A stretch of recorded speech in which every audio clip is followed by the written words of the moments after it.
ನಮಸ್ಕಾರ ರೀ. ನಾನಿವತ್ತು ಚಿಕ್ಕುನ ಬಳಸ್ಕೊಂಡು ಒಂದು ಆರೋಗ್ಯಕರವಾದ ಸ್ಮೂತಿ ಮಾಡ್ತಾ ಇದ್ದೀನಿ.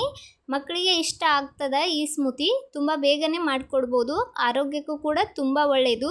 ಇದರಲ್ಲಿ ಶುಗರ್ ಐಟಮ್ಸ್ ಆಗಲಿ ಯಾವುದೇ ಫ್ಲೇವರ್ ಆಗಲಿ ಯೂಸ್ ಮಾಡಿಲ್ಲ. ಚಿಕ್ಕುನೇ ಬಳಸ್ಕೊಂಡು ಮಾಡಿರುವಂಥ ಈ ಸ್ಮೂತಿನ ಮನೆಯಲ್ಲೇ ಹೇಗೆ ಮಾಡ್ಕೋದಂಥೇಳಿ ನೋಡ್ಕೊಂಡು ಬರೋಣ.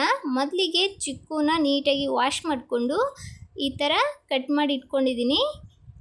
ಈ ಕಡೆ ಒಂದು ಜಾರ್ ತಗೊಂಡು ನಾವು 2 ಹೋಳುಗಳಾಗಿ ಮಾಡಿಟ್ಟಿದ್ವಲ್ಲ ಚಿಕ್ಕುನ, ಆ ಚಿಕ್ಕು ಒಳಗಡೆ ಇರುವ ಪಲ್ಪನ್ನು ಈ ಥರ ಚಮಚೆ ಸಹಾಯದಿಂದ ತೆಗಿತಾ ಇದ್ದೀನಿ.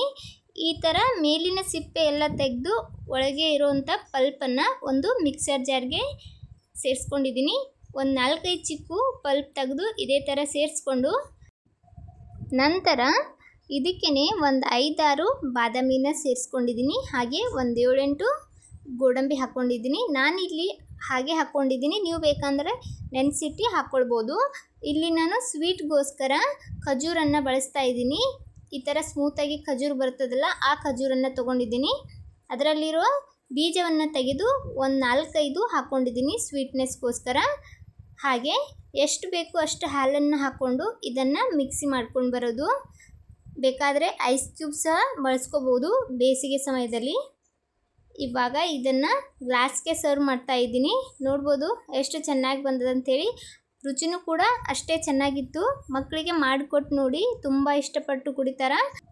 ಇದನ್ನು ಮಾಡೋದಕ್ಕೂ ಕೂಡ ಅಷ್ಟೊಂದು ಟೈಮ್ನೂ ಹಿಡಿಯೋದಿಲ್ಲ, ಬೇಗನೆ ಮಾಡ್ಕೊಳ್ಬೋದಾದಂಥ ರೆಸಿಪಿ. ನೋಡಿದ್ರಲ್ಲ, ಈ ಸಿಂಪಲ್ ರೆಸಿಪಿ ಇಷ್ಟ ಆದರೆ ಒಂದು ಲೈಕ್ ಕೊಡಿ. ಇದೇ ಥರದ ಇನ್ನಷ್ಟು ರೆಸಿಪಿಗೋಸ್ಕರ ರಮ್ಯಾ ಮನೆ ಅಡುಗೆ ಚಾನಲನ್ನು ಸಬ್ಸ್ಕ್ರೈಬ್ ಮಾಡೋದು ಮಾತ್ರ ಮರಿಬೇಡಿ. ನಾನಿಲ್ಲಿ ಮೇಲ್ಗಡೆ ಒಂದು ಸ್ವಲ್ಪ ಡ್ರೈ ಫ್ರೂಟ್ಸನ್ನು ಕಟ್ ಮಾಡಿ ಹಾಕ್ಕೊಂಡಿದ್ದೀನಿ. ನೀವು ಸಹ ಟ್ರೈ ಮಾಡಿ ಹೇಗಾಗಿತ್ತಂತ ಕಮೆಂಟ್ ಮಾಡಿ.